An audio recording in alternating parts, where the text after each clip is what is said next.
Hi అండి, ఈరోజు నాకు చాలా ఇష్టమైన చిక్కుడుగాయ కర్రీ నేను ఈరోజు లంచ్లోకి అయితే ప్రిపేర్ చేసుకున్నాను. మన పెరట్లో నుండి తెంపిన చిక్కుడుగాయలు వండిన తర్వాత కర్రీ టేస్ట్ మాత్రం మామూలుగా ఉండదనుకోండి. మీలో ఎవరైనా గమనించారా? మన పెరట్లో కూరగాయలకు బయట మార్కెట్లో కూరగాయలకు టేస్ట్ అయితే చాలా తేడా ఉంటుంది కదా. కొంతమంది తెలియని వాళ్ళు దానికి దీనికి పెద్ద తేడా ఏముంటుందని అనుకుంటున్నారా?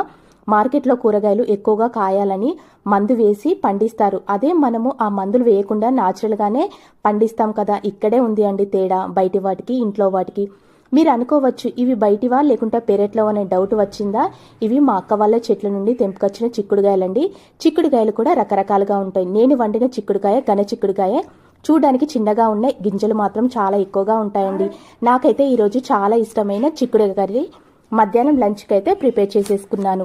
ఇంతకీ మీలో ఎంతమందికి ఈ చిక్కుడుకాయ కర్రీ ఇష్టమో నాకు ఒకసారి కామెంట్లో తెలియచేయండి. నచ్చితే మాత్రం లైక్ చేయడం మాత్రం మర్చిపోకండి.